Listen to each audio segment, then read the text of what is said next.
muy buenas tardes, sean bienvenidos aquí a la SPM y queremos decirles que estamos muy honrados de poder presentar este libro que es la compilación de un trabajo muy interesante que ha realizado a lo largo de mucho tiempo, según vamos a escuchar, el doctor Ramón Mon, miembro de esta sociedad. Voy a empezar por leer el currículum de cada uno de los ponentes en cada ocasión que vayan a presentar, si están de acuerdo.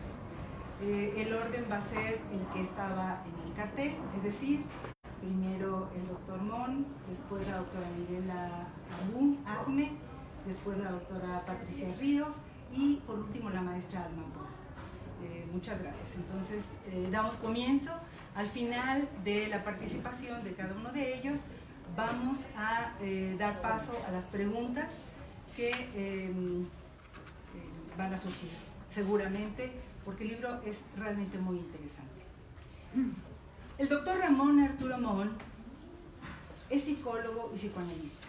Obtuvo su doctorado en Psicología Clínica en la Universidad Nacional Autónoma de México, donde también cursó su licenciatura y maestría. Tiene además una maestría en estudios de Asia y África, obtenida en el Colegio de México.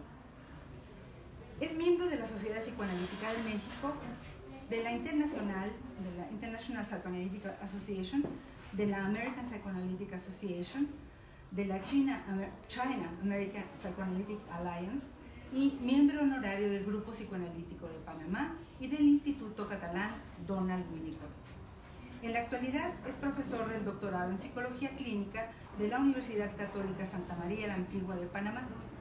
Fue presidente de la Asociación Panameña de Psicólogos del 78 al 80, presidente de la Sociedad Panameña de Psicoterapia del 2002 al 2005 y vicepresidente de la Federación Latinoamericana de Psicoterapia, FLAPSI, 2007 a 2009.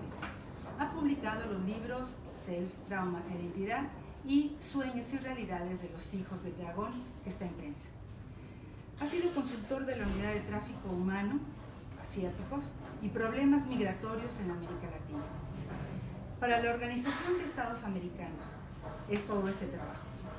Ha publicado también diversos trabajos sobre psicohistoria, psicoanálisis, psicología clínica y psicoterapia, y en el tema de las migraciones se ha referido especialmente a los problemas psicológicos asociados a esta, es decir, a la identidad, la adaptación, los traumas, la aculturación. Actualmente mantiene su consulta privada en la ciudad de Panamá. Escuchamos muy atentamente al doctor.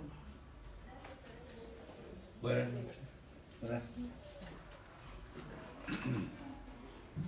Bueno, antes de empezar, le dije a Alejandro, que fue con el que tuve el contacto para que armáramos este panel, que yo venía a escuchar lo que otros iban a decir de lo que yo había escrito, porque lo que ya yo escribí se me había olvidado. Entonces, mi esposa dice que eso se llama olvido transferencial, interferencial, retroactivo. Y esto, porque estoy corrigiendo las galeras del otro libro, entonces se me olvidó. Y les voy a explicar más o menos cómo surgió este libro y los demás van a hablar de él. Este libro es una recopilación de trabajos que van de 1970 al año 2018. Es decir, escogí algunos y los puse no en un orden cronológico, sino temático, que tuvieran que ver con el tema principal de la migración. Es como una especie de, ¿cómo les digo?, de rompecabezas que reflejan mi trayectoria profesional y mi cercanía a la obra de Freud, de Kohut y de Winnicott. Es un rompecabezas que tiene claves en el texto. Por eso, si ustedes ven en la portada, no, aquí no lo van a poder ver, pero en la portada aparece un rompecabezas que es el cuadro de Dalí, que se llama La persistencia de la memoria. Entonces el diseñador escogió, una de las piezas es Winnicott, el otro es Freud y el otro es Kohut, porque van armando el rompecabezas de la memoria de lo que se trata este libro, es decir, de cómo uno mantiene en la memoria la historia personal, y más los inmigrantes, donde entonces hay otras variantes que confluyen. Yo le agradezco también al Museo Arqueológico de Madrid que me facilitó la información sobre el artista. El libro tiene un pequeño grabado, aquí lo tienen, que es un bisonte de las cuevas de Altamira, que es otra clave del libro. Y me facilitó la información sobre el artista, que es un grabador de Aguafuerte del español. Como pueden ver, en el nacimiento del libro participan muchas personas, aparte del autor, y eso no puede ser de otra manera. No hay un libro que sea solo de un autor, eso prácticamente no existe. Cuando chico oía decir a los sastres y a las costureras que no les agradaba arreglar prendas de vestir, que les parecía más difícil arreglar que hacer un vestido nuevo. Digo esto para explicarles que ha resultado ser un trabajo muy arduo el escoger y editar y revisar el material seleccionado, porque va de 1970 al 18. Tal vez hubiera sido mejor escribir uno enteramente nuevo, como si no existiera, ¿no? Tal vez hubiera sido mejor escribir algo enteramente nuevo, sin memoria ni deseo, para citar a Bion. O sea, sin la intrusión de las experiencias y emociones vividas y la presencia de los recuerdos. Pero para mí eso es totalmente imposible. He tratado de colocar los distintos artículos que integran el libro sobre una malla conceptual conformada por los postulados de la psicología del self y el psicoanálisis relacional. No sé si lo logré exitosamente, pero llegó un momento en que no podía darle más vueltas. Ya no lo podía leer más las pruebas, ¿no?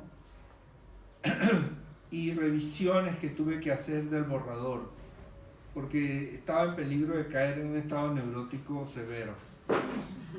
O que la editora me volviera a llamar y me decirme, bueno, ¿y el libro qué? Los que han escrito saben que los editores son muy, muy tenaces sobre esto. Como decía Gabriel García Márquez, ¿cómo saber cuál debe ser la última versión de un libro que vamos a publicar? Dice, es un secreto del oficio, que no obedece a las leyes de la inteligencia, sino a la magia de los instintos, tal como la cocinera sabe cuando está la sopa. Es un libro que tiene que ver con la memoria. Y cito a dos psicoanalistas, bueno, a un psicoanalista y a un escritor muy conocidos que hablan de esto. Roger Armengol es un psicoanalista catalán, muy amigo mío, que dice, el ser humano es su memoria, la individualidad y su conciencia se originan en ella, pues si la perdiera dejaríamos de ser lo que somos. Y también quería citarles al respecto de la memoria lo que dice Carlos Fuentes, que dice: la memoria es una trampa, que creyéndose reminiscencia, en realidad es premonición. Hay momentos en que confundimos nuestros recuerdos con nuestros deseos. Parto cronológicamente con un ensayo que escribí en la UNAM en 1970 para un profesor muy querido, que probablemente ustedes no conocieron, que se llamaba Santiago Ramírez, que me dice, era un curso sobre predicción de datos clínicos. Me dice: mira, Ramón, a mí no me mandes ninguna historia clínica de ningún paciente porque ya estoy cansado de leerlas. Escoge un personaje literario y entonces haces un análisis de datos y me lo mandas. Así empieza la parte de los ensayos. El libro está dividido en 3 partes. Una parte teórica sobre teoría del self y la psicoanálisis relacional. Una segunda parte que es sobre migraciones y una tercera parte que son ensayos que tienen que ver con literatura y ensayos clínicos. Y termino con otro escrito de 2018 que escribí también en México para un congreso de la Federación Latinoamericana de Psicoterapia sobre la idea de Winnicott de cómo la madre refleja en el rostro las emociones de su hijo y cómo se les enseña a reconocerlas a sí mismo.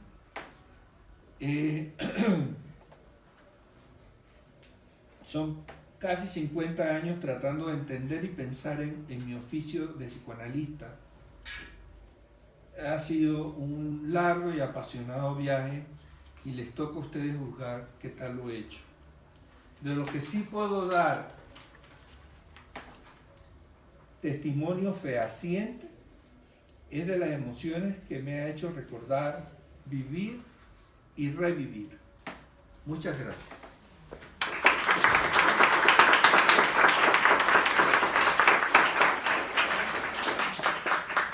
Muchas gracias, Ramón. Realmente vamos metiéndonos en el libro. Ahora Mirela nos va a introducir todavía más. Pero yo que tuve la oportunidad de recibirlo hace tiempo, realmente es un libro muy interesante, es muy bonito y es sobre todo eso, como tú nos dices, es viajar contigo en el tiempo y en tu reflexión. Y es el que tú nos permitas esto nos resulta muy importante. Gracias, muchas gracias. Mirela, por cierto, tiene un comentario en el libro sobre uno de los capítulos. Claro.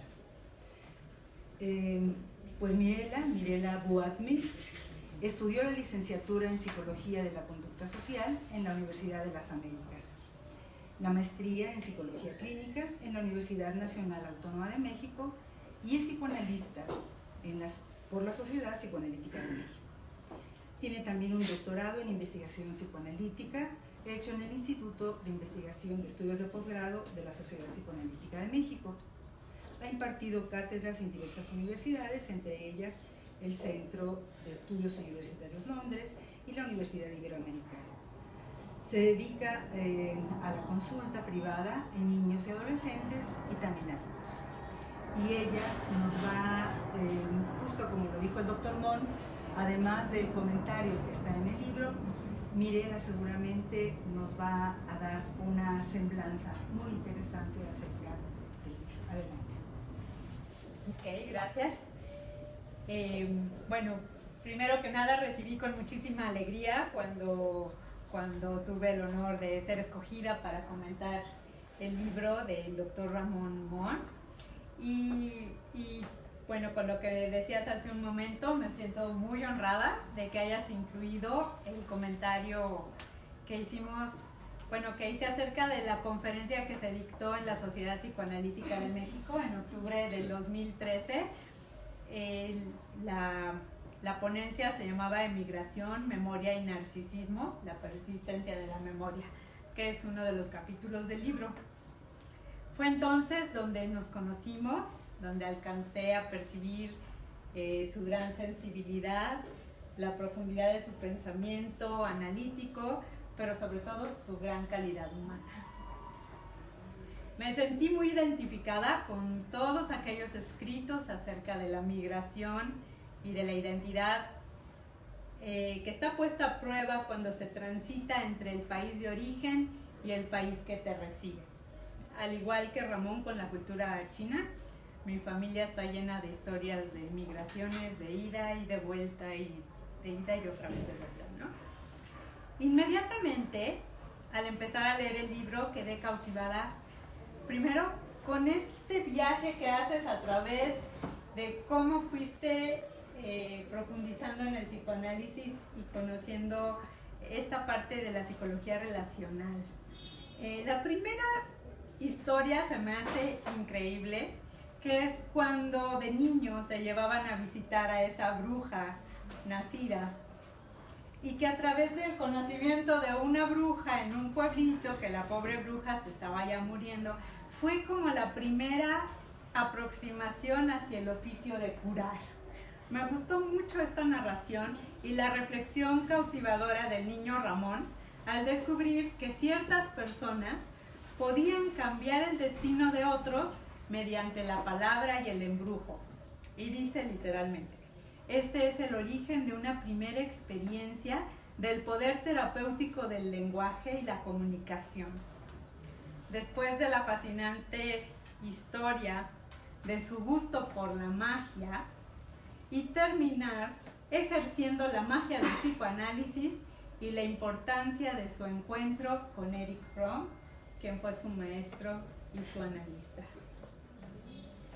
Adentrados en el libro, disfruté enormemente el caso del tratamiento psicoanalítico de la paciente Zulin.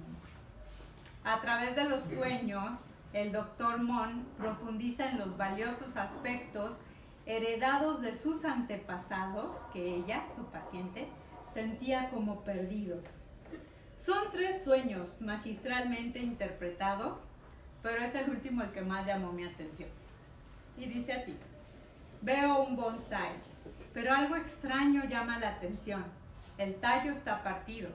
Hay un espacio entre la parte superior y la inferior que viene de las raíces, como si la parte superior flotara. ¿Cómo puede vivir esta planta si está separada de sus raíces? Este libro nos muestra la emigración como un evento que debe ser considerado con calidad de trauma, donde se pone en manifiesto la fragilidad humana y donde se pone a prueba la continuidad del ser. Emigrar nos pone en una situación de desorganización, aislamiento y sentimiento de extrañeza, en el cual se tiene que transitar por una serie de duelos hasta lograr la integración del nuevo ser que permita una sana distancia entre el self original y el self naciente. Ramón Mon examina el narcisismo de las pequeñas diferencias en la transición de los valores migrantes. Explica cómo el camino del migrante está cargado por el peso del deber ser, de la obligatoriedad, en la obtención de logros en la esfera ocupacional, académica o social, con un montón de sufrimiento. Los hijos de migrantes atraviesan la adolescencia y sus crisis en tierras lejanas y deben soportar presiones que no corresponden necesariamente solo a sus historias personales, sino la historia de sus progenitores. El narcisismo compensatorio alivia el dolor experimentado por la pérdida y el abandono. Muchos, repitiendo la historia de sus padres, buscan migrar nuevamente como una solución a las adversidades. Y es así como las situaciones traumáticas pueden volver a acumularse en la búsqueda de nuevas tierras prometidas, huyendo de la pobreza, de la persecución social o religiosa. El libro hace mucho énfasis en que no es lo mismo migrar por gusto que por necesidad, y estas migraciones dolorosas siempre son las que dejan huellas fuertes y una ruptura en la continuidad del ser. Es en los tiempos de incertidumbre, de inseguridad o de contingencias ambientales cuando las ansiedades de muerte se exacerban y la fantasía de emigrar surge, y en muchos casos los planes concretos de hacerlo. El tema de la migración es mundial, una de las grandes preocupaciones entre países. En este tema no voy a entrar demasiado porque tengo aquí cerca dos expertas que seguramente nos hablarán más a fondo de lo que está pasando en el entorno internacional con las migraciones. Pero en el consultorio con nuestros pacientes también surgen estas ansiedades y nosotros como psicoanalistas tenemos que estar preparados para ampliar el entendimiento de lo que significa abandonar un país para entrar en otro. Y en eso este libro pues es fantástico porque realmente nos da muchas herramientas para poder trabajar con los temas de los duelos y los cambios de países. Esta misma semana recibí un nuevo paciente, un hombre, que su motivo de consulta era que estaba experimentando la caída del cabello, tenía alopecia, que estaba viviendo con muchísima ansiedad. Llevaba aproximadamente 6 meses planeando irse a vivir a otro país. Entre más avanzaban los planes, entre más estaba cerca de comprar una casa, de encontrar la escuela correcta para su hijo, entre más avanzaban sus planes para cambiarse de país y la mudanza se hacía real, más perdía el cabello y más se angustiaba. Se le fue interpretando la caída del pelo como el desarraigo que estaba experimentando hacia su tierra. Así como su pelo iba quedándose sin la tierra fértil que lo había visto nacer y crecer, estaba perdiendo las raíces de su pelo como iba a perder las raíces de su tierra. Finalmente, y para su sorpresa, le fue negada la visa que tanto estaba esperando. Ya no se le cae el pelo.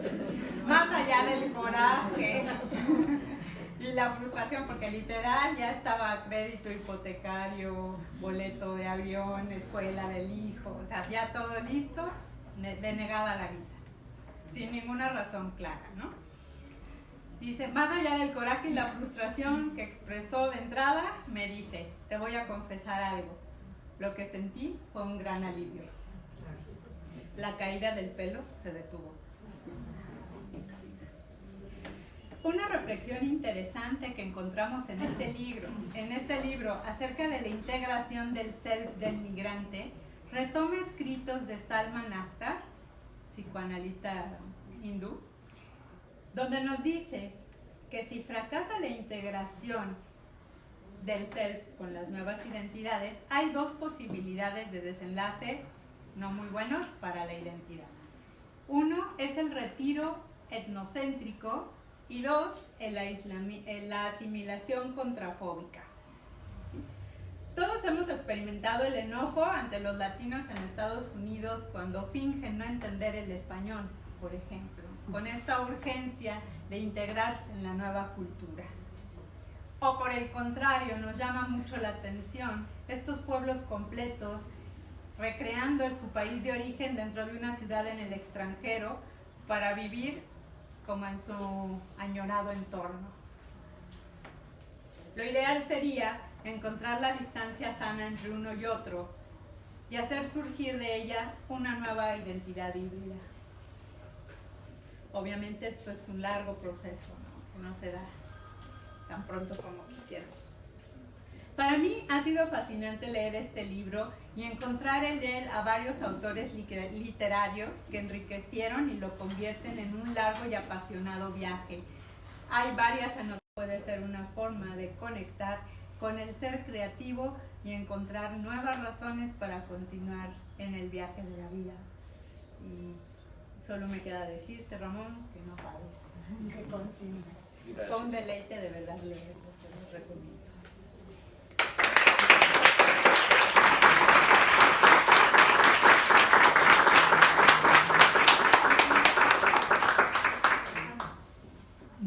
gracias, Mirela. Realmente, como les decía, es invitante el libro, el capítulo que señala de Alicia en el País de las Maravillas. Realmente, muchas gracias, me encantó. Realmente muy lindo, muy lindo, muy lindo. Ahora vamos a escuchar a la doctora Patricia de los Ríos.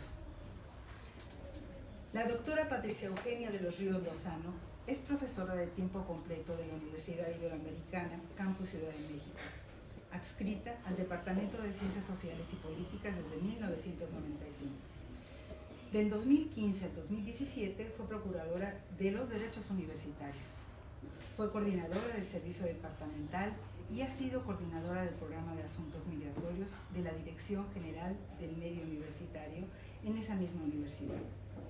Es miembro por elección del Senado Universitario y ella hizo la licenciatura en Sociología y la maestría en Ciencia Política de la Facultad de Ciencias Políticas y Sociales en la UNAM.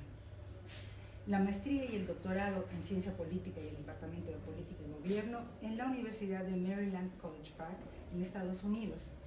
Obtuvo el doctorado en diciembre de 1994. Es coautora del segundo volumen de la obra Las relaciones México-Estados Unidos de 1756 al 2010 en coautoría con Paolo Rebruzzi. Destino no manifiesto de 1867 a 2010 es en México, en la Universidad Nacional Autónoma de México y la Secretaría de Relaciones Exteriores. Este consta de 2 volúmenes. La doctora de los Ríos se ha especializado en temas de política interna de los Estados Unidos, las relaciones bilaterales México-Estados Unidos y migración, sobre los que ha publicado el libro mencionado, artículos y capítulos en revistas y libros especializados. La doctora de los Ríos ha impartido cursos de teoría política clásica, moderna y contemporánea, globalización y política, migración y sobre temas de política estadounidense en instituciones de educación superior, nacionales y extranjeras. Actualmente, la doctora de los Ríos desarrolla un proyecto muy interesante, un proyecto de investigación titulado El budismo en México, el caso del Centro Budista de la Ciudad de México. Es una experta en migración, como hemos escuchado, y es un honor y un deleite escucharte. Muchas gracias. Bueno, primero quisiera, por supuesto, agradecer a la Sociedad Psicoanalítica de México por haberme invitado a participar en esta jornada científica y para presentar el libro Self, Trauma e Identidad del doctor Ramón Arturo Mon. La verdad es que yo vine aquí a hablar delante de psicoanalistas, de susto, solo porque es un tema que me atañe personalmente y por eso me interesó más que yo realmente sea una experta en migración. Mi padre era chileno, llegó a México en 1923, mi madre y mi abuela son refugiadas de la Guerra Civil Española. Mis abuelos paternos llegaron a Chile procedentes también de España en la época de la colonia y los maternos emigraron, como en el verso, de la provincia de Jaén a Madrid a principios del siglo XX.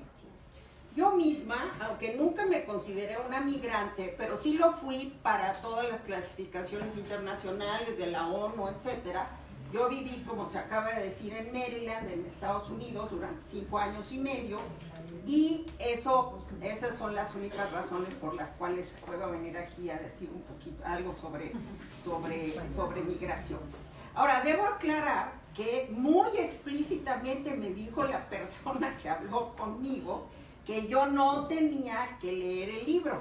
Pero yo soy un poco curiosa, pues yo dije, oiga, no, ¿cómo? Préstenme el libro siquiera para echarle un ojo, ¿cómo que no tengo que leer el libro? Entonces, bueno, la verdad es que es fin de semestre, de modo que solo leí las partes de migración que me parecieron muy iluminadoras, especialmente para mí como persona, ¿no?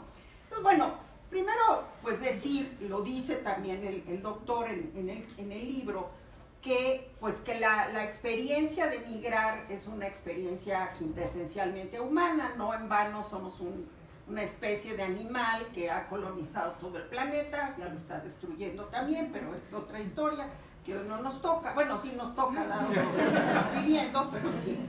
Bueno, entonces, para, digamos, con fines pues, de simplificación, porque lo que se me pidió fue hablar del fenómeno migratorio en general, pues podemos dividir las migraciones. Primero, la mayoría de las migraciones son por oleadas, es decir, los seres humanos somos seres sociales y entonces en general emigramos juntos. Después voy a decir un poquito porque algunos no emigran juntos, pero en general sí. Entonces, bueno, primero son las migraciones económicas, esa es la causa fundamental. Los economistas han estudiado esto y los economistas hablan de los diferenciales de salario, del típico proceso de migración campo-ciudad.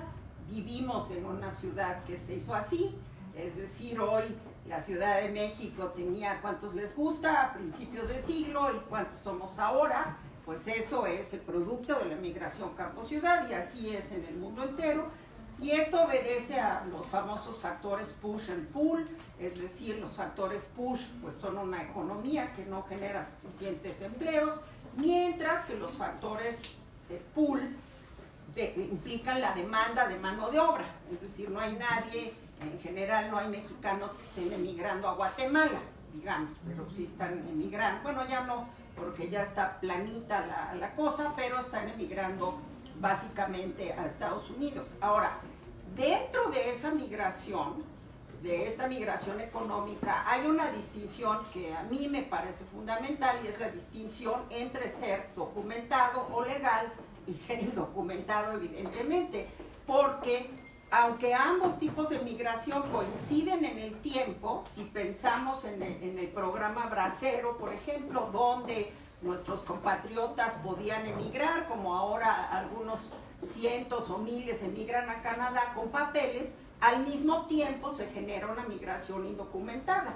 Y entonces así fue como en el 50 y tantos, ahorita no me acuerdo, nos regresaron a un montonal de migrantes. Y además, desde el punto de vista económico, esas dos migraciones para el país que recibe, pues son muy buenas, porque ¿qué es lo que hace la migración indocumentada? Pues regular el precio de la fuerza de trabajo documentada.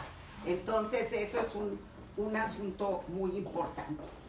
La segundo tipo, bueno, y digamos, yo no me voy a meter en las consideraciones, aunque me parecieron apasionantes, en las cuestiones del trauma, de la migración como trauma psicológico. No obstante, pienso que el tema de ser documentado o indocumentado, pues es una condición totalmente distinta, incluso para el trauma psicológico, porque no es lo mismo que uno tenga papeles, que uno tenga un pasaporte y que uno pueda ir y venir, o que tenga dinero para hacerlo, a que esté en una situación de total indefensión. Creo que desde el punto de vista psicológico eso también es importante. El segundo tipo de migración del que sí quisiera hablar un poquito en un momento es la migración religiosa o política. La religiosa la voy a dejar de lado, pero bueno, digamos, la migración a los Estados Unidos, por ejemplo, en la época colonial, pues tuvo tanto que ver con la migración religiosa y así muchas otras en la historia del mundo, pero yo no me voy a meter allá. Después tenemos la migración individual, que sin duda existe, pero primero es más pequeña en términos cuantitativos y obedece pues a fenómenos generalmente que tienen que ver con el amor, porque alguien va y se enamora de un extranjero y se va a vivir a otro país, tienen con la curiosidad, con el deseo de conocer otras cosas, de quedarse, con la aventura, en fin, con la inmensa variedad de motivaciones humanas que existen. Esa también la vamos a dejar de lado porque no tiene sentido.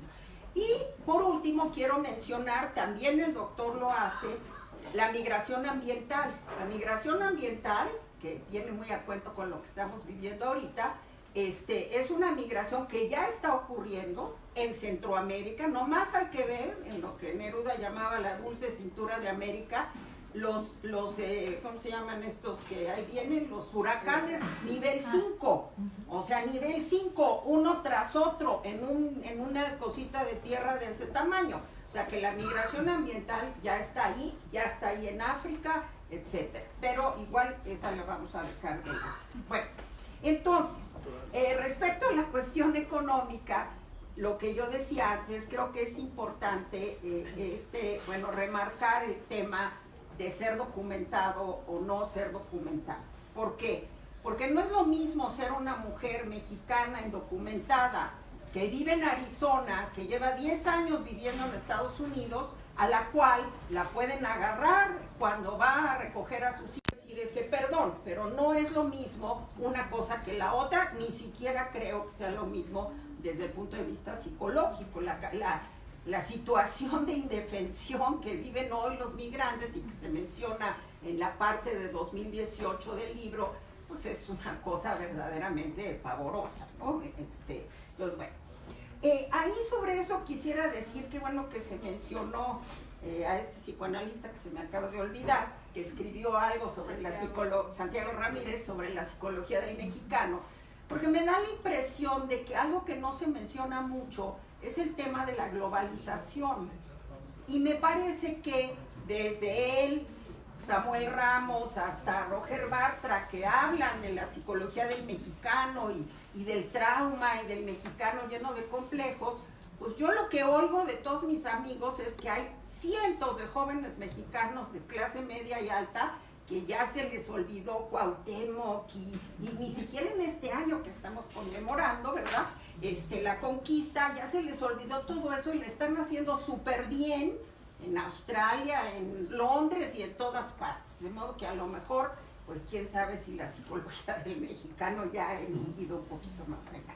Bueno, una cosa que también es importante respecto a esta migración económica es la migración del enclave, porque nuevamente todas las comunidades humanas, o algunas, reproducen su comunidad de origen. ¿Pero cómo? Esa es una cosa diferente, porque si yo pertenezco a un enclave, es decir, si yo soy un francés, si yo soy un inglés, etcétera, o hoy un japonés o un chino que hoy viene a representar a una empresa china o que tiene dinero e intereses suficientes, pues cómo se reproduce esa comunidad de origen, pues se le reproduce a través de qué, a través del colegio americano, a través del hospital inglés, etcétera, etcétera, lo que todos sabemos, de modo tal que nuevamente ahí. Ahora, en esas de enclave es interesante que de todas maneras no se libran de dos cosas. Uno, tal vez no se libran del trauma, aunque se ponen como los ingleses ahí en medio de la selva a tomar su 5 o'clock tea, ¿verdad? Pero no se libran de que sus hijos reciban la influencia del país a donde van. Hace poco leí una novela de una mujer que ahorita no me acuerdo cómo se llama, pero que trata sobre los ingleses estos que estaban aquí cerquita en la minería, y entonces cómo la hija ve a sus padres y cómo ve al hermano, y que por cierto estos dos sí están bastante tirados, así que les hizo, son de un enclave, pero sí les va re mal psicológicamente estos dos pobres. Bueno, entonces, ¿qué quiero decir con eso? Quiero decir lo que dice Zygmunt Bauman sobre la globalización, es decir, que la globalización se presenta como una libertad extraordinaria, como una libertad maravillosa para unos, y para otros se presenta casi como una esclavitud, ¿no? Hay que ver la película Babel, por ejemplo, que creo que lo refleja bastante bien. Ahora, a mí también me gustó, bueno, y sobre la migración política, creo que en términos de contexto, la migración política es diferente, porque la migración política, ¿qué implica? Cuando es como en el caso de la migración de la Guerra Civil Española o de los chilenos que vienen de la dictadura, lo que implica es, uno, que ese proyecto político era gobierno y que es derrotado por una guerra civil en un caso, por otro, por un golpe militar. Pero lo que se rehace en la comunidad de destino es todo un entramado institucional fundamental que tiene que ver con los partidos, hasta con pedacitos del Estado, hasta con dinero. Es decir, ahí hay un elemento que entonces puede acuerpar a una comunidad que por supuesto puede tener un trauma terrible, aunque también ahí lo que yo diría es, pues a ver, perdón, cuando uno viene de una guerra, cuando uno viene de un campo de concentración, pues llegar a otro país pues es un acto, es una cosa extraordinaria, es la libertad.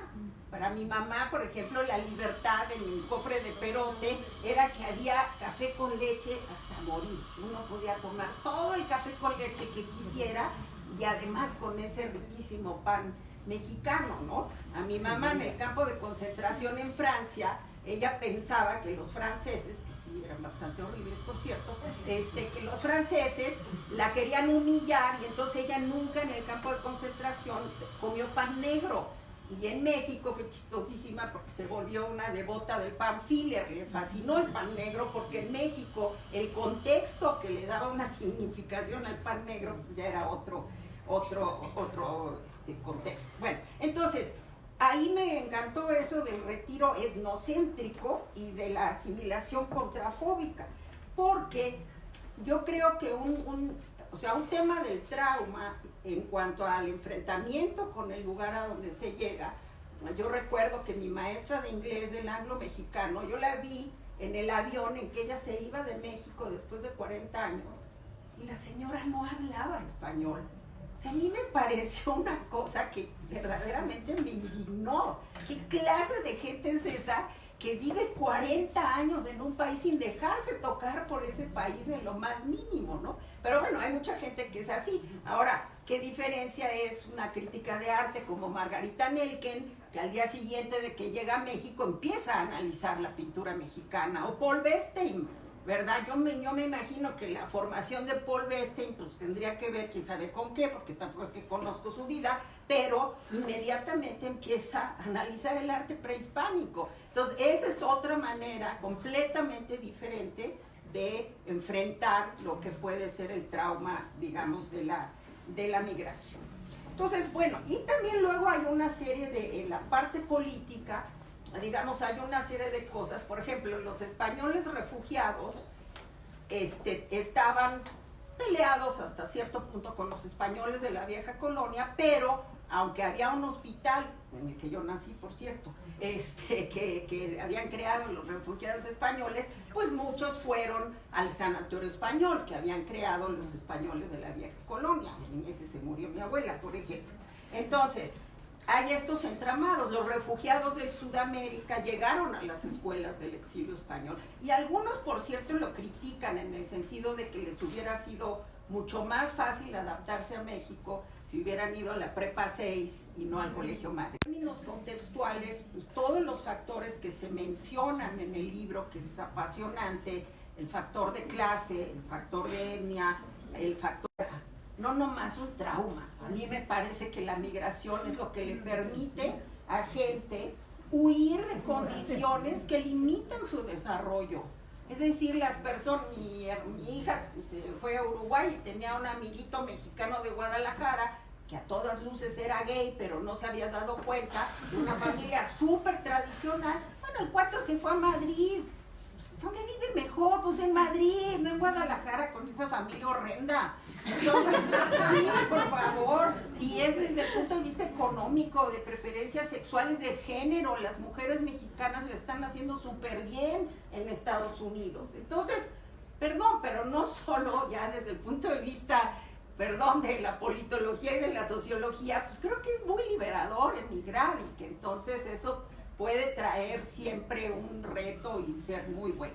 Y la última cosa, que eso sí es una pregunta, es que, pues yo no sé, porque hace como 45 años que no leo nada de psicoanálisis, yo solo soy paciente, pero esta noción del self, pues no sé si se debería historizar, porque no estoy segura, digamos, de que el self pues no sea un producto de la modernidad, del Estado moderno, del nacionalismo, de Rousseau y de Freud. Muchas gracias.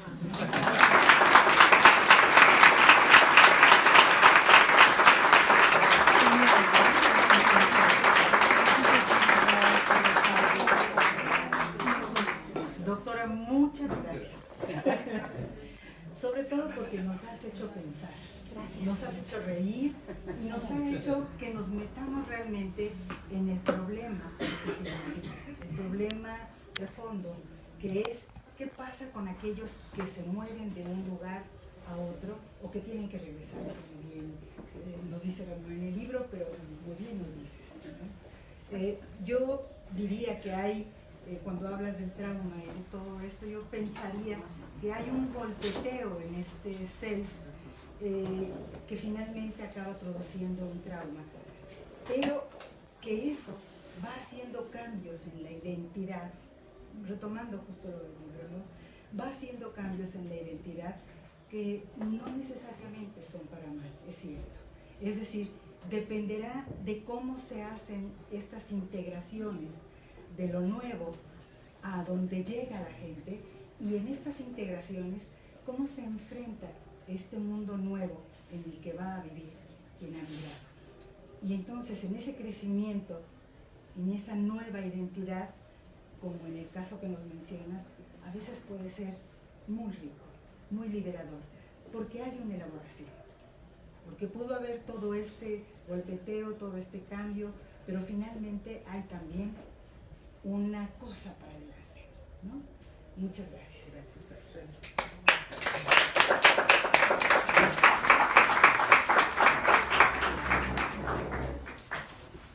Ahora vamos a tener el placer de escuchar a la maestra Alma Mireya Polo Velázquez. Ella es licenciada en Psicología, maestra en Antropología por la Universidad Iberoamericana de la Ciudad de México, y actualmente está cursando el doctorado interinstitucional en Educación, también en la Iberoamericana. Ha sido coordinadora de la licenciatura en Psicología de la UIA y tiene una amplia experiencia en investigación comunitaria, en particular con población migrante en Nueva York. Maestra, escuchamos.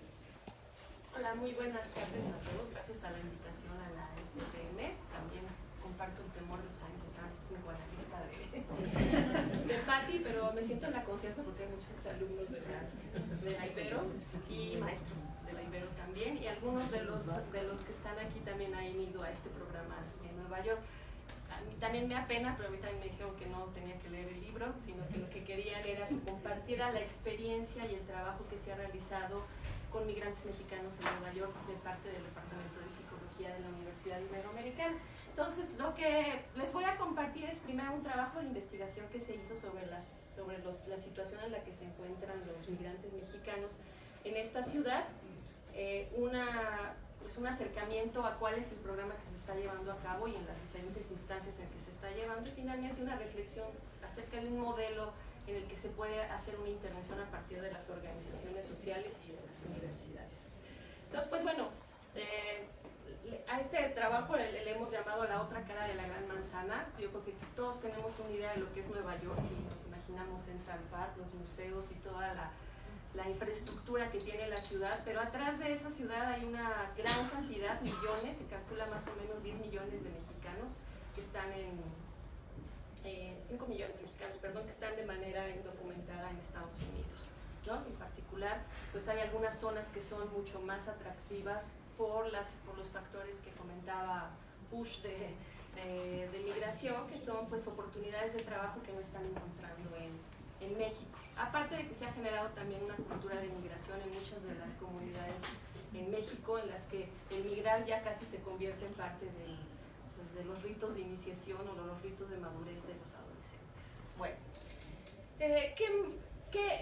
yo no soy psicoanalista, pero estudié en una universidad que tuvo una gran formación que tiene una gran formación clínica, pero mi orientación ha sido más bien hacia la psicología comunitaria. Entonces, lo que les voy a comentar tiene más orientación a esta rama de la psicología. Y bueno, como ustedes sabrán, en psicología comunitaria hay un gran énfasis en los programas en diferentes etapas de intervención. Una primera que es de prevención y atención, de prevención, después de atención y reducción de daños.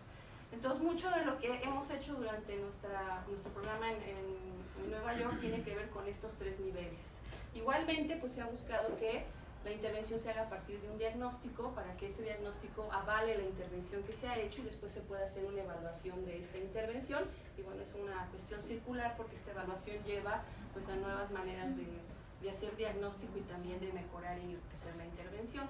Y uno de los elementos fundamentales de todo lo que tiene que ver con psicología comunitaria también tiene con el análisis de los factores de riesgo y protección que llevan a la vulnerabilidad de los grupos migrantes. Entonces les voy a compartir primero una investigación que se hizo en el 2004, que se pidió de la Universidad Iberoamericana del Departamento de Psicología, para ver cuáles eran los factores de riesgo más comunes encontrados dentro de la comunidad migrante, y se hizo un diagnóstico en organizaciones sociales en California, en Nueva York y en Pensilvania. Entonces los resultados que les voy a compartir fue una investigación cualitativa, y los resultados son de entrevistas que se hicieron a migrantes, a promotores comunitarios, a directores de organizaciones sociales, con el objetivo como de tener una visión global de cuál era la situación. Entonces, bueno, antes de irme a esta, si ustedes pensaran cuando se les preguntaba a los migrantes cuál era el primer factor de riesgo que encontraban o la dificultad mayor que encontraban, ya un poco lo adelantaron mis compañeros, ¿cuál creen que sea el principal problema en que ellos identifican el mayor riesgo? ¿Qué se imaginan? Si ustedes llegaran a un lugar, ¿qué sería lo primero que más les afecta? El idioma. El idioma, exacto, ¿no? Luego pensamos que es otros factores asociados a cuestiones más relacionales, etcétera, pero justo el idioma es lo que nos permite entrar en contacto con la comunidad, ¿no? Entonces el primero fue el manejo del idioma, que pues impacta en la autoestima, en la sensación de autoeficacia, identidad cultural y depresión. Les quiero compartir algunas viñetas que que ejemplifican algunos de estos factores de riesgo, ¿no? Entonces, si quieren, porque tenemos poquito tiempo para eso, pero si las quieren ir leyendo cuando las vamos exponiendo. Pero justo el manejo del idioma es uno de los elementos fundamentales que les impiden la primera fase de adaptación cultural. Algo que ya mencionaron también es que para tener uno de los factores importantes que también enfrentan después del idioma es la pérdida de la identidad cultural. Este esquema que está aquí es un esquema de John Berry, un teórico canadiense, que menciona que es muy importante que los migrantes puedan encontrar estrategias de aculturación que les permitan realmente tener un bienestar y una calidad de vida. Y él menciona que uno de los elementos fundamentales, que una de las estrategias fundamentales que ya lo habían dicho mis antecesores, es la parte de la integración. Integración que implica, pues no solamente tener la capacidad de conservar tu identidad cultural, pero sino también poder tener la capacidad de recuperar los elementos culturales que son útiles para el migrante, ¿no?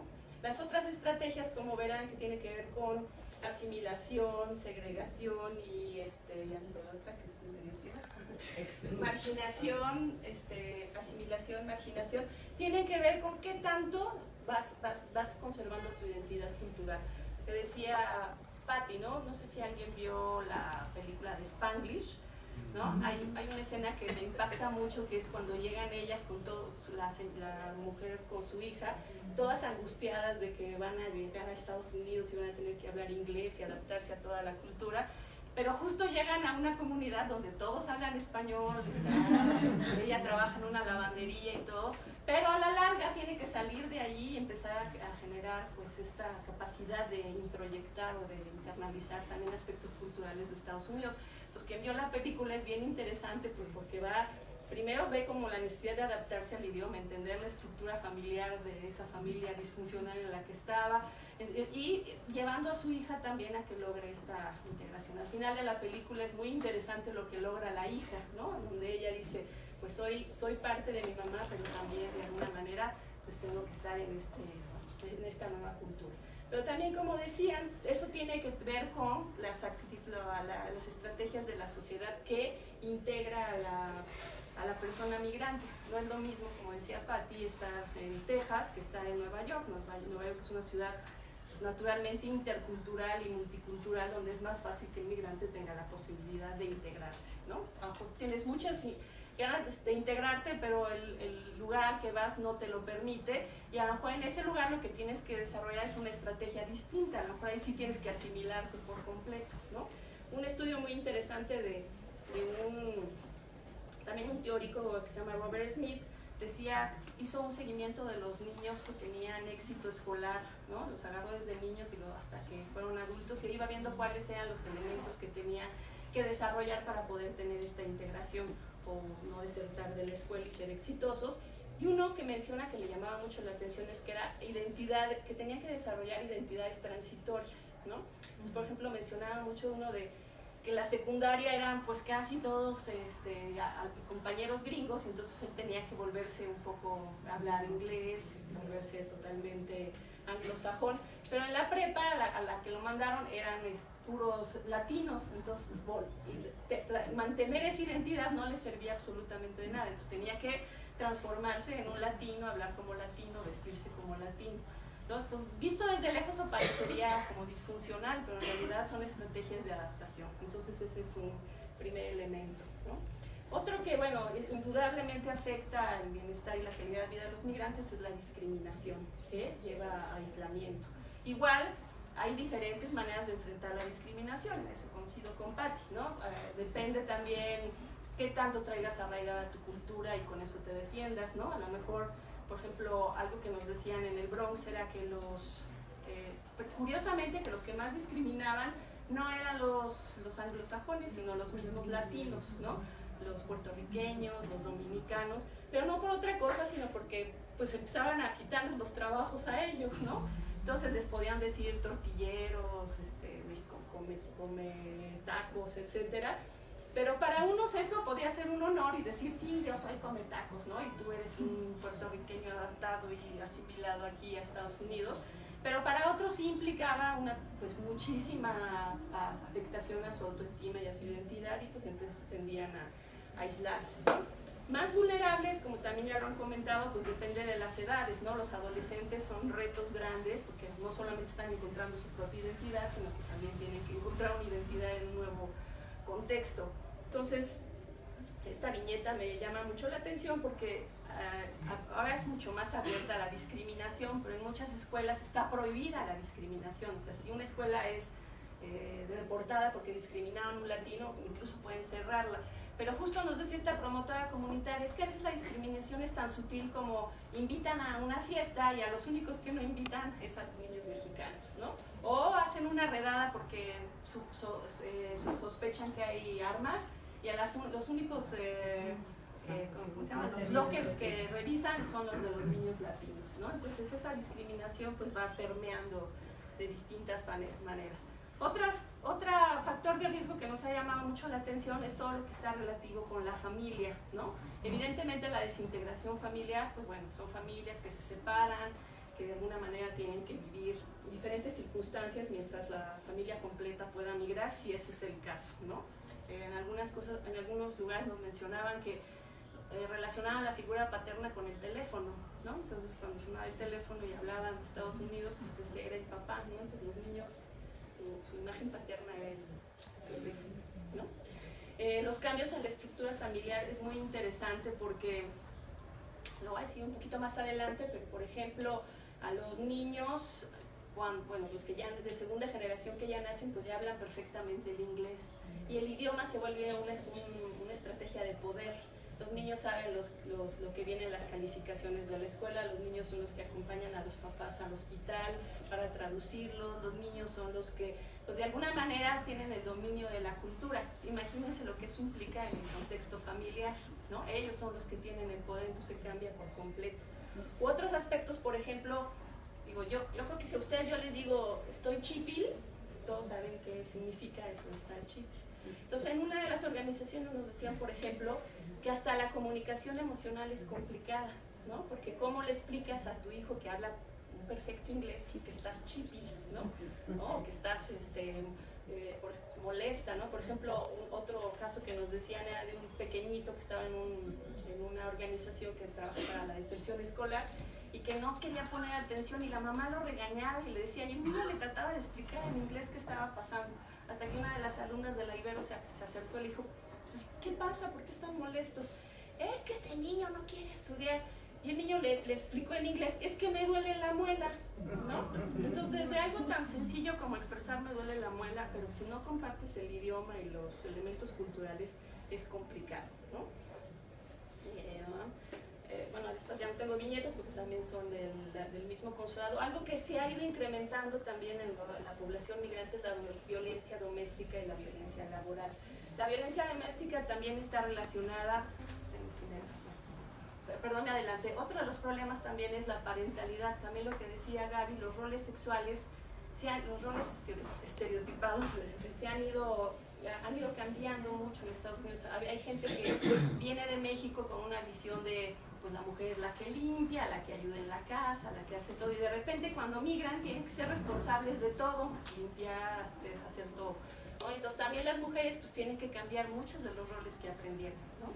¿Y qué tiene que, por qué lo retomé? Porque la violencia doméstica tiene mucho que ver con eso, ¿no? O sea, las mujeres adquieren nuevos roles y eso a veces no acomoda con la relación que mantienen con sus parejas, y las parejas muchas veces se vuelven agresivos. Pero es una situación muy complicada porque si en Estados Unidos tú denuncias a tu pareja por violencia doméstica, lo deportan y entonces se quedan sin la parte económica que podría ya ayudar a la familia, entonces muchas veces se quedan dentro de este círculo de violencia doméstica. Mucho de lo de las organizaciones sociales lo que hacen es empoderar a la mujer que tenga un trabajo, un oficio, para que tenga las posibilidades de dejar al agresor. Eso no es tan fácil porque tampoco puedes poner un negocio en Estados Unidos tan fácilmente como aquí, ¿no?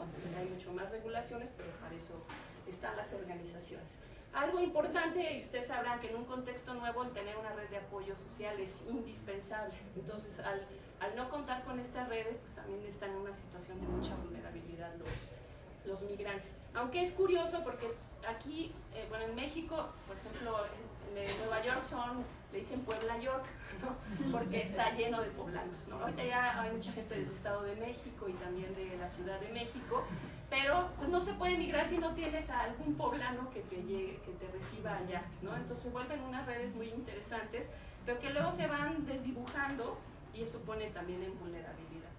Esto lleva pues también al abuso de sustancias. Hay un alto grado de abuso de sustancias, alcohol, drogas en Estados Unidos, un poco por la accesibilidad, pero que también tiene que ver con las largas jornadas de trabajo, ¿no? Incluso en algunas, así decirle, en las viñetas, en algunas de las empresas, hasta los mismos patrones fomentan que usen cocaína y otras drogas para que aguanten el ritmo, pero cuando ya están bien pasados ya los corren, ¿no? Entonces sí es como un poco injusto esta situación.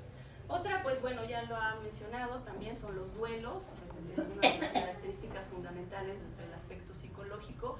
Pues se duelan personas, lugares, cultura, trabajos, ¿no? Una serie de cosas, y eso pues lleva sentimientos de nostalgia, pérdida y culpa, ¿no? Que es todo lo que se ve. En el aspecto físico, pues se entenderá que también hay mala nutrición, hábitos de sueño y falta de actividad física, que tienen que ver con las limitaciones económicas de tener acceso a alimentos saludables, angustia por el estatus legal, pues lleva a altos niveles de ansiedad que llevan a problemas de alimentación, problemas de sueño, etc., ¿no? Hay mucha obesidad. Y algunos factores que ni te imaginas, ¿no? Por ejemplo, el clima. Pues imagínense, muchos de los que salen de Puebla son de comunidades de la Mixteca, ¿no? Que incluso a veces unos ni siquiera hablan español. Entonces, de un clima así, vete a Nueva York a un frío extremo. Entonces, el primer invierno que pasan es realmente muy complicado y pues mucho menos hacer actividad física, salvo que tengas mucho dinero y te vayas a esquiar, pero no es el ¿no? Hay muchas enfermedades, bueno, hay un uso limitado de los servicios de salud, a veces por ignorancia, porque la verdad es que sí hay muchos servicios de salud que no piden documentos, pero que los migrantes no saben que pueden tener acceso a estos. Y desajustes emocionales por enfermedad. Hay mucha diabetes, enfermedades del riñón, cáncer y enfermedades cardiovasculares, pero pues no es lo mismo enfermarte en México que enfermarte en Estados Unidos. Si no tienes un seguro de gastos médicos allá, son muy caros, y si te enfermas te quedas sin trabajo. O sea, imagínense la angustia de lo que implica enfermarse. Bueno, esto implica también estrés laboral, desempleo, y otro aspecto que es el que a mí me ha interesado porque estudié el doctorado en educación, que es también la deserción escolar. Otra de las preguntas que siempre se hacen cuando migran, uno piensa, bueno, ¿por qué? Le preguntábamos a los padres de familia en las primeras entrevistas que hacíamos, pues, ¿por qué migraban? Al principio yo esperaba que dijeran que por aspectos económicos, ¿no? Es que quiero tener más dinero, pero siempre la respuesta era porque quiero que mis hijos tengan una mejor vida. Pero irónicamente, al ir a Estados Unidos, no compartir el idioma, trabajar dobles jornadas, pues los hijos se quedaban mucho tiempo solos y no tenían muchos de los elementos para poder salir. Y otra ironía era que podías llegar hasta la prepa, pero sin papeles no puedes entrar en algunas universidades, o si puedes entrar, pues son asignaturas inaccesibles. Entonces la verdad era triste oír que su vocación era mejorar la calidad de vida y hacían todo por hacerla, pero no había las condiciones. La familia sea un factor de protección, es indispensable. Ya lo mencionaron, la integración, o como le queremos llamar, integración, biculturalismo, interculturalismo, pero la capacidad que tengan de combinar las ambas culturas, el adecuado manejo de emociones, y esto pues yo creo que tiene que ver mucho con la parte clínica, que son las características personales. Coincido con lo que ya me han mencionado, o sea, aunque tengas muchas habilidades personales y no el contexto no es facilitador, pues de nada sirven, pero yo sí creo firmemente que si tienes la capacidad personal o las habilidades para la vida, para poder enfrentar los riesgos, es mucho más fácil. Entonces, un locus de control interno, buena autoestima, visión positiva del futuro, estilos de afrontamiento efectivos, inteligencia emocional, ayuda. Y obvio, las redes de apoyo familiar y sociales, ¿no? Esta frase me gusta porque es muy contundente, me dice, la red social es muy pragmática aquí, es decir, tiene un valor de sobrevivencia. Es decir, tienes que tener un grupo para defenderte o si no te hacen trizas, ¿no? Entonces eso es muy importante al ratito cuando hablemos de las organizaciones sociales. ¿Cómo voy de tiempo? ¿Bien? Sí.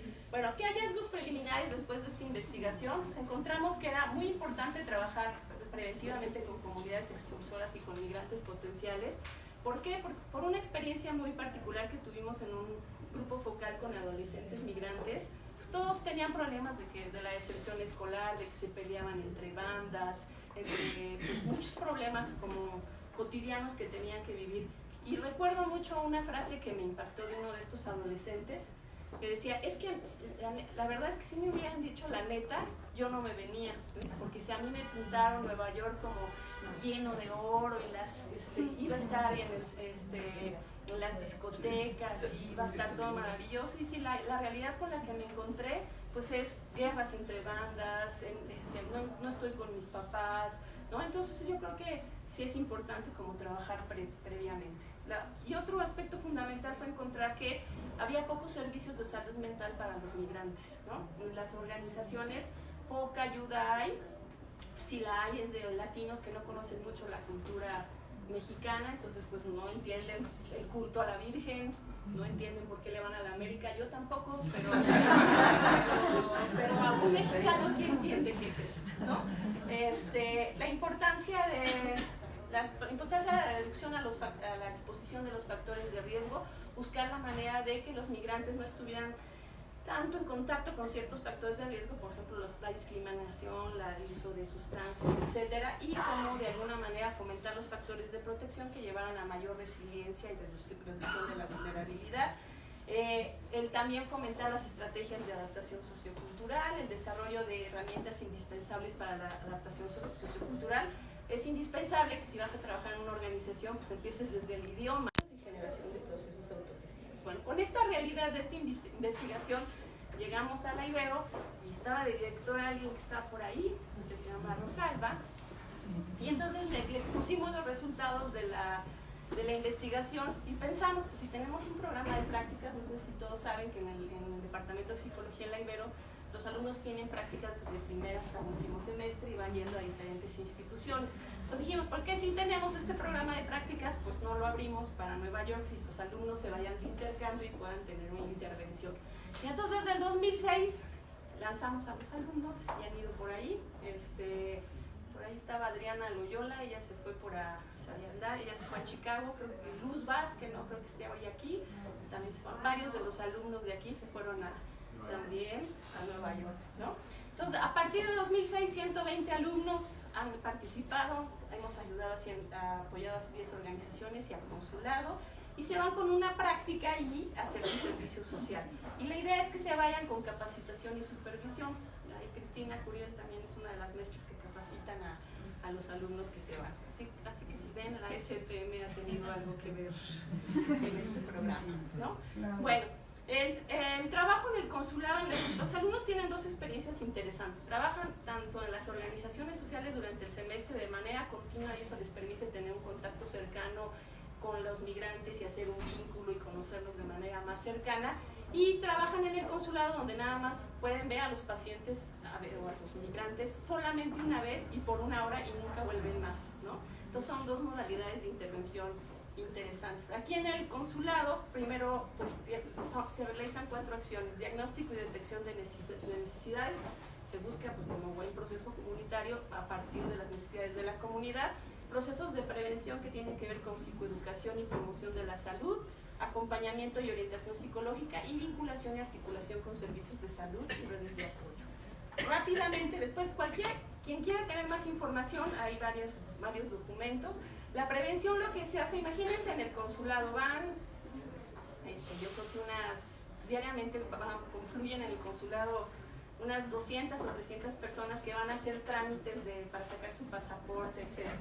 Pero muchas de esas personas en realidad no saben que tienen algún problema psicológico. A lo mejor han sentido ansiedad, han sentido depresión, pero consideran que es normal, ¿no? Entonces, cuando les empiezan a dar pláticas los alumnos dentro del contexto del consulado de si te sientes así, tienes una oportunidad, una ocasión para de alguna manera lograr que pues, integrar a esa persona para que pueda tener pues, un reconocimiento de lo que le está pasando, ver qué redes de apoyo cuentan, qué fortalecer. Las organizaciones sociales se llevan apoyo a procesos educativos, talleres de diversas temáticas, consejería y orientación psicológica. Y bueno, ya finalmente este es de mi tesis, es un adelanto a eso porque no estoy examen, ¿sí?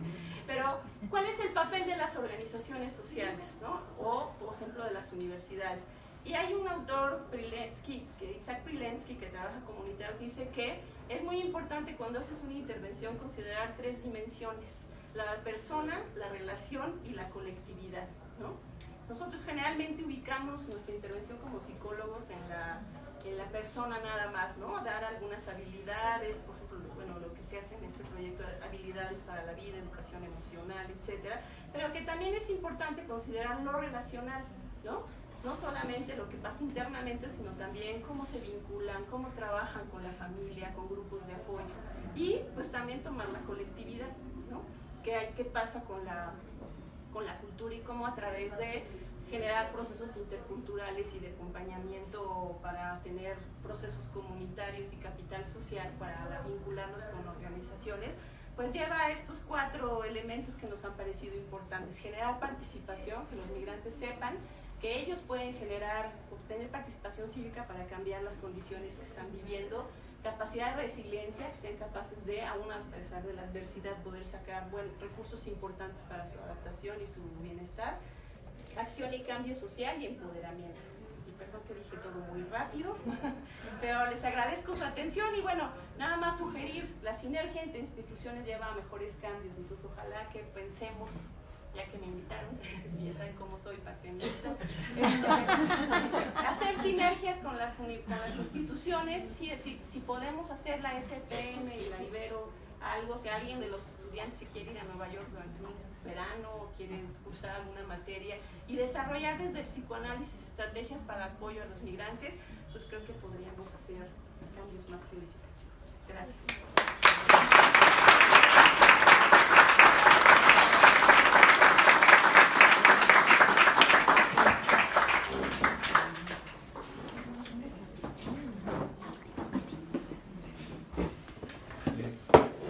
Bueno, a mí me gustaría que pudiéramos dedicar unos minutos a preguntas, si están de acuerdo, sí, los ponentes y Ramón, por supuesto.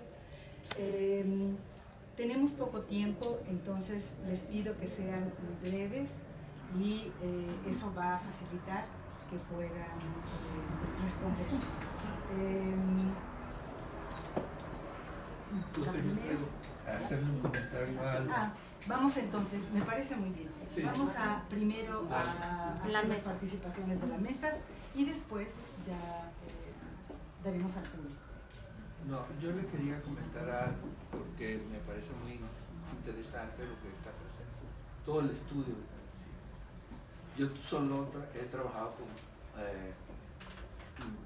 grupos muy vulnerables, es decir, lo que se llama migración de supervivencia. Y esto es donde se ve realmente todas estas cosas que tú estás mencionando.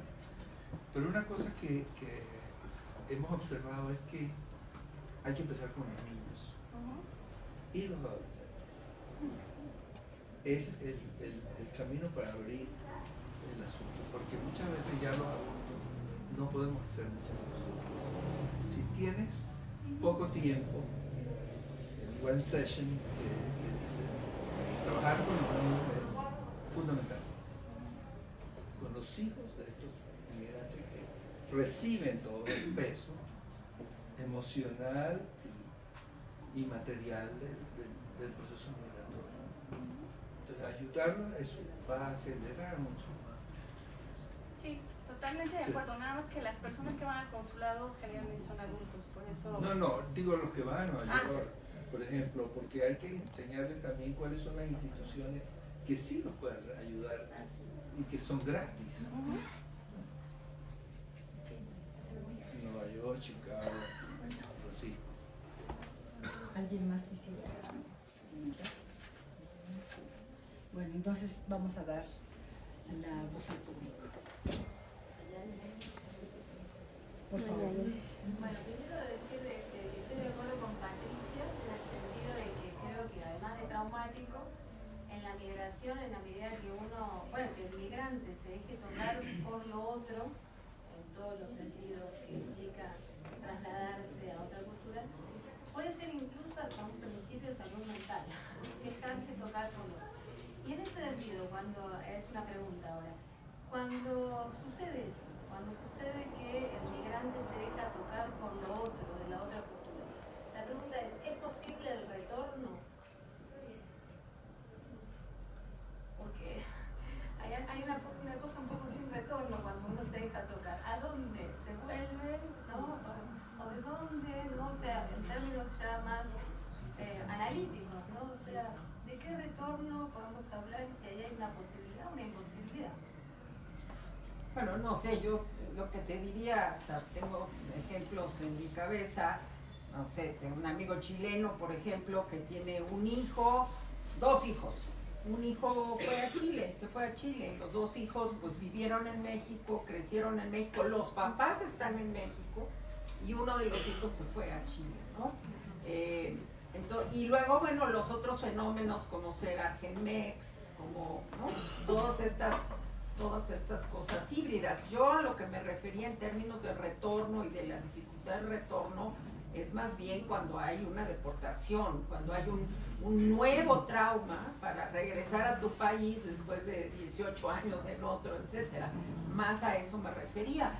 Lo otro, bueno, no sé, yo creo que la globalización pues sí hay, digamos, sí hay, es casi como una cosa circular, ¿no? Que la gente, yo también conozco gente que, hijos de amigos que se han ido a Australia, por ejemplo, donde además sí están recibiendo migrantes, digamos, siempre que sean personas formadas, etcétera, y que sin embargo al final un día también se ponen chípiles y regresan a México, ¿no? No todos, pero yo solo conozco ese caso. Entonces, no, yo creo que yo lo que diría de que te dejes tocar por el otro no significa que no haya un trauma.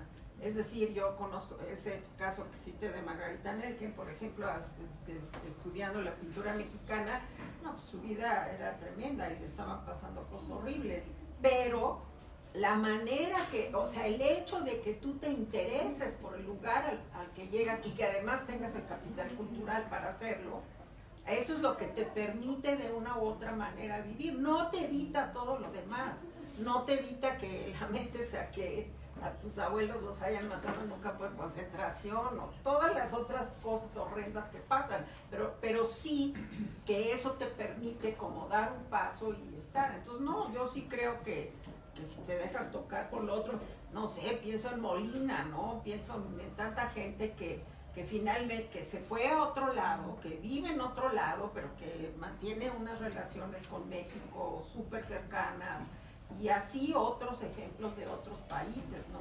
Luis Mayra, por ejemplo, que cuenta ahí en un libro sobre migración, que Luis Mayra fue mi jefe, que fue embajador, bueno, llegó a México como refugiado y tuvo trabajo en los 3 días de llegar a México. Y para él México es su segunda patria. Eso que decías, ay, que ahorita se me olvida de este escritor que habla de estas identidades múltiples. Pues claro que se pueden tener identidades múltiples, y no porque quieras al país a donde llegaste, e incluso uno que no tenga nada que ver. Yo quiero Estados Unidos con todo y todo, pero por supuesto Chile y España y México pues son mis países más, ¿no? Pero eso no implica que si tú fuiste a Estados Unidos 5 años y medio, pues no te vas a dejar tocar por eso, ¿no?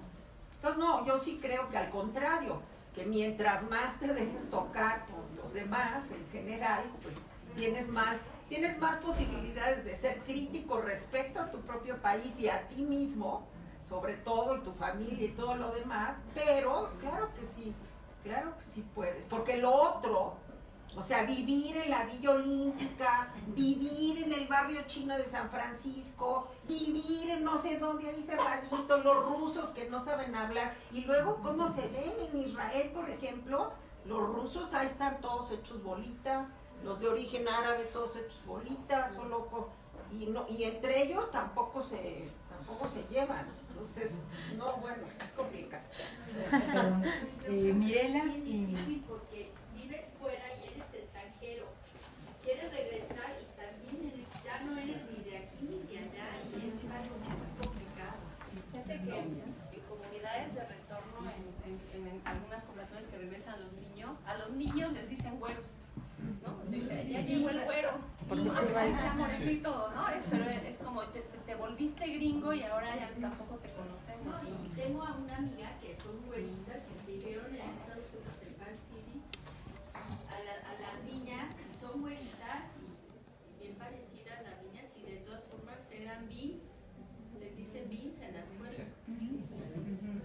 Bueno, yo también, yo creo que depende mucho de la circunstancia en la que sales y en la circunstancia en la que regresas. Evidentemente las situaciones extremas que te hacen salir de un país, el regreso puede ser visto como una derrota, como haber fracasado, pero en muchas ocasiones, por lo menos en mi experiencia, que las comunidades en que he estado, siempre que se migra, muchas veces hay la fantasía del eterno retorno, como decía el capítulo de Ramón.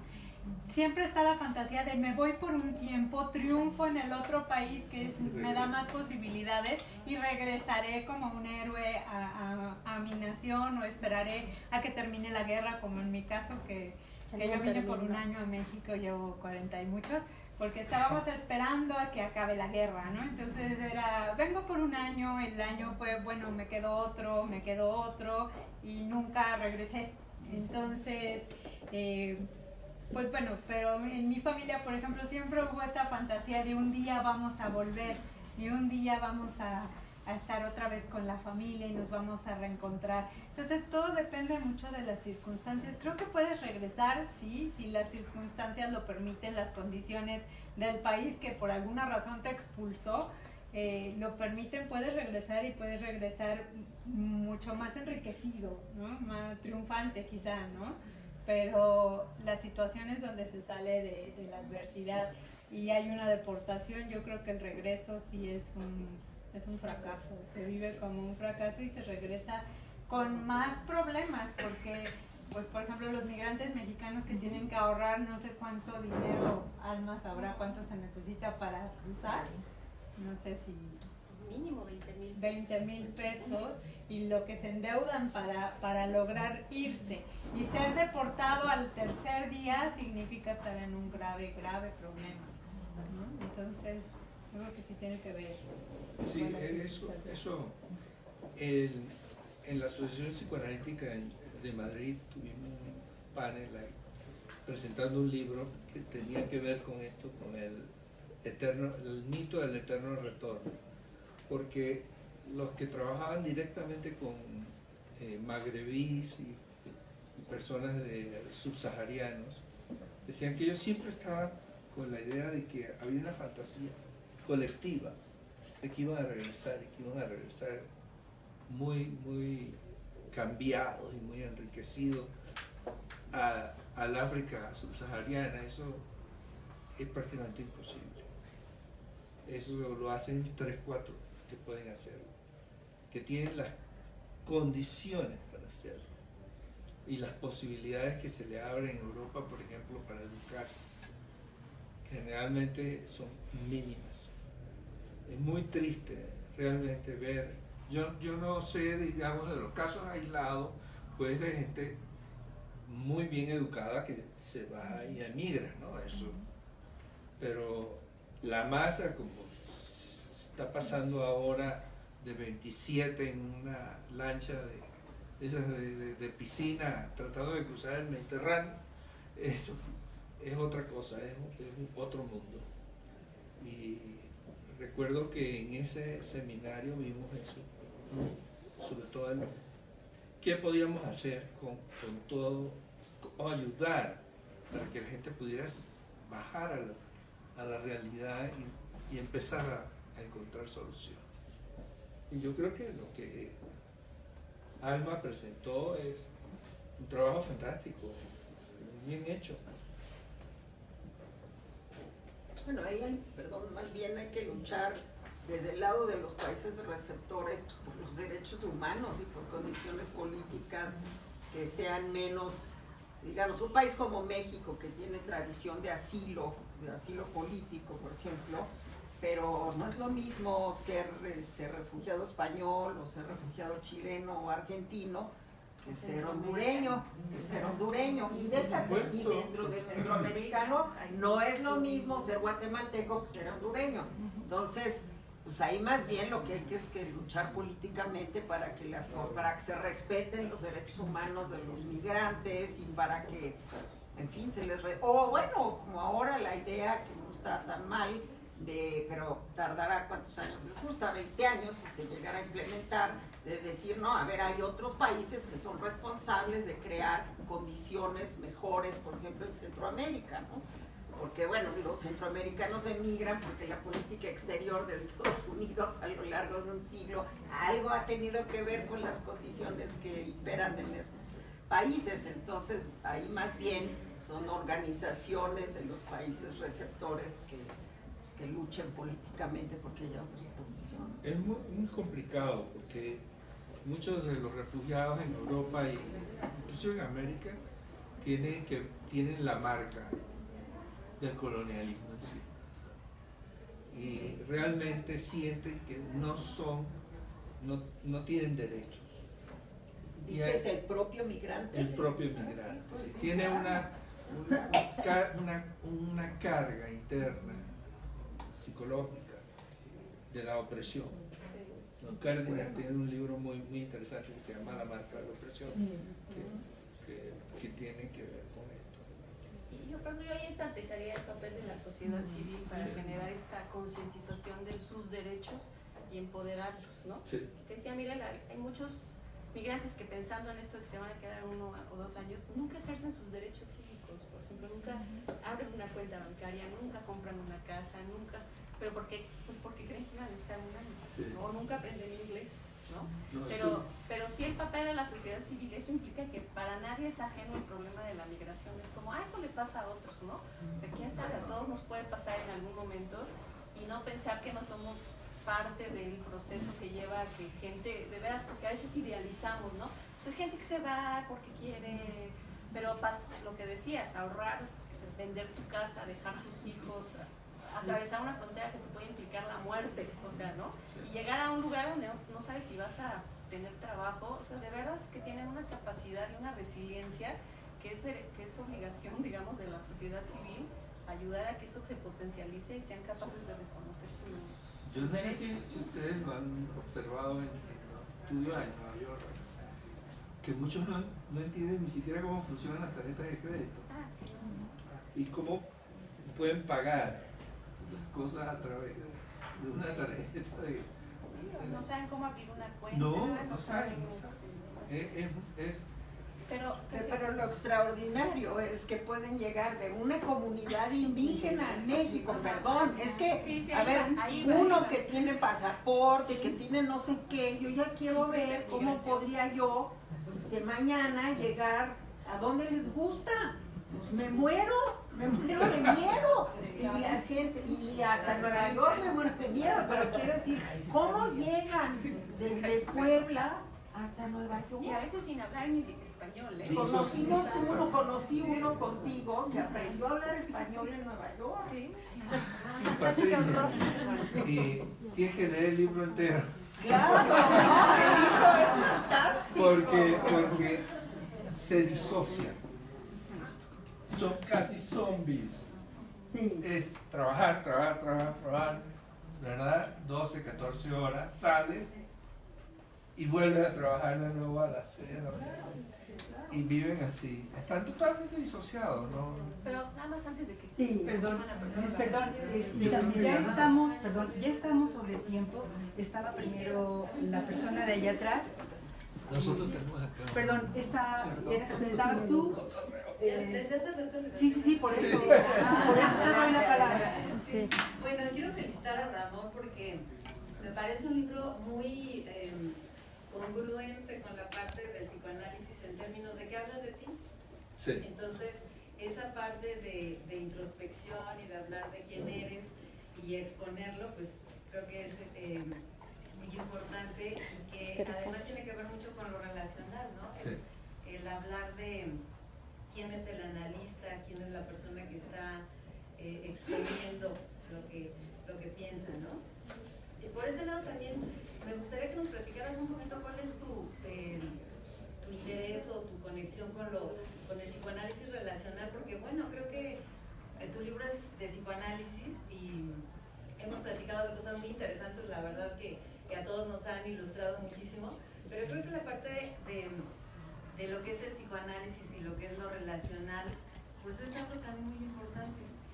También me parece que el libro tiene una parte fundamental en términos de que las migraciones es lo actual, podríamos decir, y pienso que es lo actual porque es un equilibrio en el mundo, o sea, estas masas que se mueven, desde mi punto de vista tiene que ver con equilibrios que se hacen en el mundo de tratar de estar mejor finalmente, ¿no? Sí. Entonces, Bueno, yo no sé si lo relacional a lo que tú te refieres es que siendo, descendiendo de inmigrantes, puedo empatizar más fácilmente con algunos de estos movimientos ahora masivos que hay de refugiados y poder relacionarme. ¿Ves? Pero como yo explico en el libro, el entender y llegar al psicoanálisis relacional fue por etapas. ¿No? Yo también sabía y practicaba el psicoanálisis de fórmula. Si usted dice esto quiere decir tal cosa. Y si usted dice lo otro, eso es Edipo. Y si usted dice, es decir, faltaba la conexión empática con el sufrimiento. Yo creo que un emigrante lo entiende muy bien.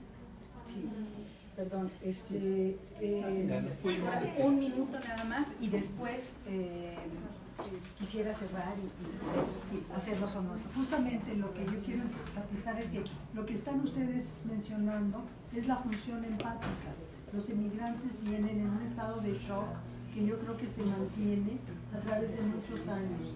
Y esto tú lo abordas y lo están sistemáticamente abordando. No están pudiendo funcionar como si hubieran planeado el viaje y están ahí encantados de la vida. Están salvando, son funciones de supervivencia. Entonces, es decir, es muy importante enfatizar eso como lo están haciendo para poder realmente hacer algo que les sirva, para poder resolverlo. Bueno, y sentirse comprendidos, ¿no? Muchas gracias. Yo quiero agradecer a todos su presencia esta noche, a todos, a los ponentes, al doctor Mon sobre todo, porque hoy compartimos hoy nos compartes tú estos retazos de tu trabajo a través de los años. No es poca cosa, es estos textos elegidos por ti que hablan de esto que tú quieres transmitirnos, este legado me parece que tú quieres también compartirnos hoy y que finalmente se forma este conjunto que es el libro y que hoy se presenta. Muchas gracias, felicidades y la Sociedad Psicoanalítica de México otorga esta presente constancia al doctor Ramón Arturo Monpinzón por la presentación de su propio libro titulado Self, Trauma, Identidad.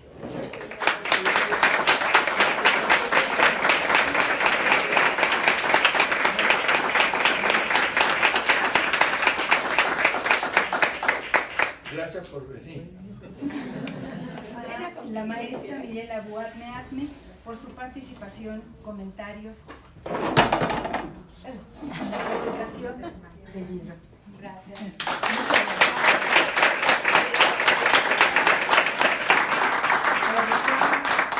Patricia Eugenia de los Ríos Lozano por su participación en esta